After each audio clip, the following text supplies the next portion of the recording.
দারুণ টেস্টি হয়েছে। তো চলুন দেখে নেওয়া যাক কীভাবে এই সুন্দর স্বাদের সবজি দিয়ে একটি নতুন পকোড়ার রেসিপি।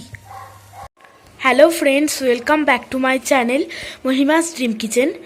তো আজ আমি আবার এসেছি নতুন একটা ভিডিও নিয়ে। প্রতিদিন মহিমানটি ভয়েস দিলেও কিন্তু আজকে আমি ভয়েস দিচ্ছি ভিডিওটাই, তো আপনাদের যেন কোনো অসুবিধা না হয়। তো প্রথমে আমরা আজকে বানাবো একটা ভেজিটেবল পকোড়া। তো এগুলি বানাতে কি কি উপকরণ লাগে আমি দেখিয়ে দিই। তো প্রথমে এখানে নিয়েছি কয়েকটা কুচানো আদা, কয়েকটা কুচানো পেঁয়াজ এবং এখানে কয়েকটি কুচানো লঙ্কা। তাছাড়া এখানে কুচিয়ে নিয়েছি আলু, গাজর, বিট, লঙ্কা। আর এখানে ছোট্ট ছোট করে ফুলকপিগুলোকে ছাড়িয়ে নিয়েছি। আর এখানে নিয়েছি পালং শাক, আর এখানে নিয়েছি বাঁধাকপি। আর মশলাগুলো এখানে নিয়েছি 50 কিংবা 100 গ্রাম মতো চালের গুঁড়ি।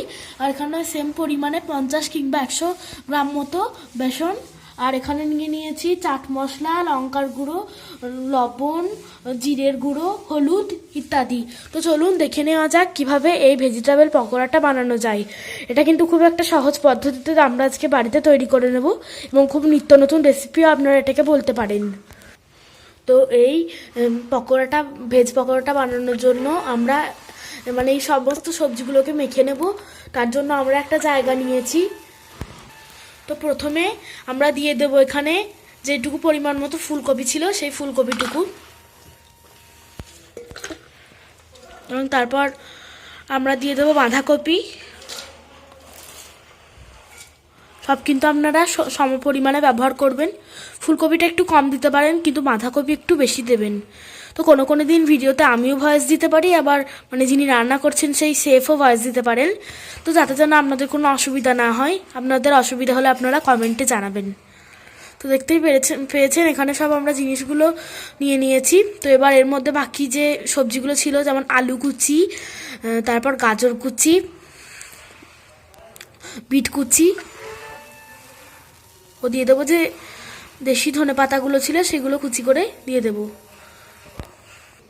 তো এই চপের এই মিশ্রণটা কিন্তু আপনারা বড় জায়গাতেই করবেন, তাহলে কিন্তু মাখাতে সুবিধা হবে। আর ভালো মাখানো না হলে কিন্তু সেরকম এই ভেজিটেবল পকোড়াটায় টেস্ট আসবে না। এবার আমরা এই সবজির মিশ্রণটিতে স্বাদ মতো লবণ দিয়ে মেখে নেব।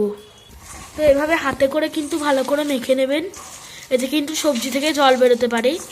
ঠিক এইভাবে কচলে মেখে নেবেন, তাহলে কিন্তু এই ভেজিটেবল পকোড়াটায় টেস্ট আরও বেশি হয়। এটা কিন্তু আপনারা সন্ধ্যার একটা স্ন্যাক্স আইটেম বলে খেতে পারেন। এভাবে মাখালে কিন্তু সবজিগুলো আরও নরম হয়ে যাবে। তাজা সবজি দিয়ে যদি ব্যবহার করেন আপনারা, ফ্রিজের সবজি ছাড়া যদি আপনারা টাটকা সবজি দিয়ে করেন, আরও কিন্তু টেস্ট বেশি হয়। বলবেন না বেশ? তো সবজির মিশ্রণটা কিন্তু এভাবে ভালো করে মাখার পর প্রায় তৈরি হয়ে এসেছে। এবার এই সবজিটা পুরোপুরি মেখে নেওয়ার পর আমরা এর মধ্যে দিয়ে দেবো যেটুকু কাটা পেঁয়াজ ছিল সেই কাটা পেঁয়াজটাকে ভালো করে ছাড়িয়ে দিয়ে দেবো। তারপর দিয়ে দেবো কুচানো আদা, এবং তারপর দিয়ে দেবো কুচি করা কাঁচা লঙ্কা। একে একে এবার যে সমস্ত গুঁড়ো মশলাগুলি ছিল সেগুলি এবার দিয়ে দেবো।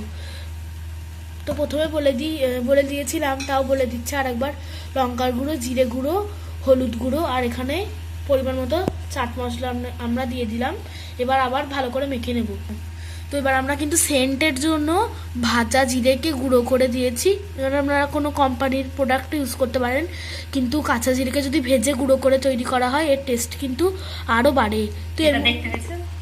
তো এবার এর মধ্যে দিয়ে দেব পরিমাণ মতো বেসন। এটা কিন্তু ছবিতে সাদা লাগছে, কিন্তু এটা বেসনই আমরা দিলাম। ভালো করে দেখলে তখন বোঝা যায় এটা কিন্তু চালের গুঁড়ি। এর জায়গায় কিন্তু আপনারা কর্নফ্লাওয়ারও ব্যবহার করতে পারেন। চালের গুঁড়ি দিলে বেশি মুচমুচে হয়, তাই আমরা এইটাই ব্যবহার করছি, চালের গুঁড়ি। তো এবার কিন্তু আবার ভালো করে এই চালের গুঁড়ি ও বেসন ও বাকি মিশ্রণগুলিকে ভালো করে মেখে নেব। তো এই সবজিটা কিন্তু মাখার পর হালকা হালকা জল বেরিয়ে আসছে, তাই আমরা এখানে টেস্টের জন্য পরিমাণ মতো ময়দা দিয়ে দেব। ময়দা দিলে আমাদের আরও খেতে টেস্ট বেশি লাগে। এবার আমরা অল্প অল্প করে সমস্ত ময়দাগুলিকে দিয়ে দেব। একবারে বেশি পরিমাণে ঢেলে দেবেন না, অল্প অল্প করে দেবেন, আর ময়দাগুলো জমাট বাঁধতে পারে। তো এবার এটাকেও কিন্তু ওই বেসন আর চালের গুঁড়ির মতো ভালো করে মেখে নেব।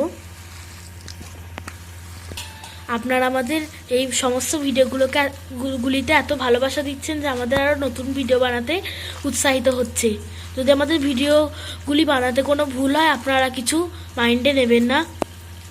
তো আমরা ভিডিওগুলিতে পরে ভয়েস দিই, তো তাই কথাগুলো কিন্তু আটকা হয়, এতে কিন্তু আমাদের কোনো দোষ নেই।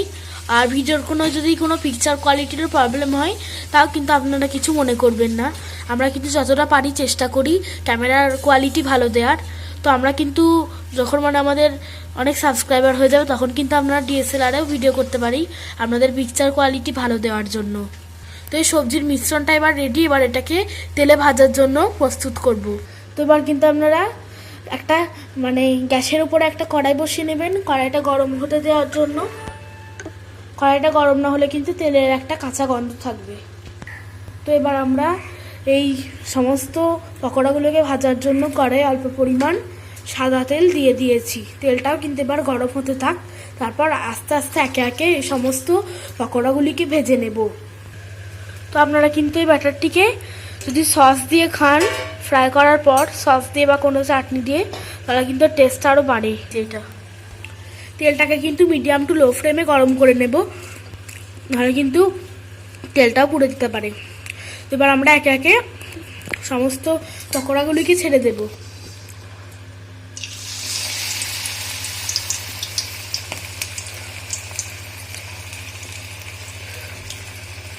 এইরকম তেলে ভাজাগুলো বানানোর সময় কিন্তু আপনারা অবশ্যই বাড়িতে থাকা অ্যাডজাস্টার ফ্যান বা চিমনি চালাবেন, নাহলে কিন্তু এই তেলের জন্য রান্নাঘর কালি হয়ে যেতে পারে।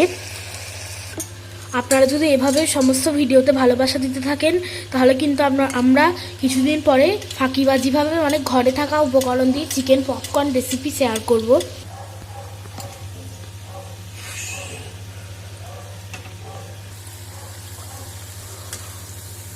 দেখতে পাচ্ছেন এইভাবে কিন্তু অল্প অল্প করে তেল দিয়ে উল্টে পাল্টে এই পকোড়াগুলোকে ভেজে নেব।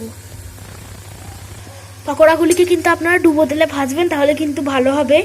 আর যে জায়গায় পাত্রতে আপনারা ভাজার পর রাখবেন সেই জায়গাটা যদি আপনারা কোনো কাগজ বা বাটার পেপার বিছিয়ে দেন তাহলে কিন্তু আপনাদের স্বাস্থ্যের পক্ষে তাও একটু কম ক্ষতি হবে। এভাবে কিন্তু পকোড়াগুলি লাল লাল মুচমুচে হয়ে এসেছে। এবার একটা নির্দিষ্ট জায়গায় তুলে নেব।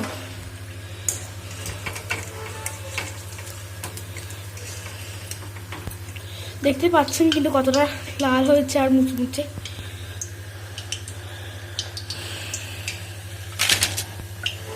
তো এবার আমি এগুলিকে খেয়ে কেমন টেস্ট হয়েছে সেগুলো আপনাদের জানাচ্ছি।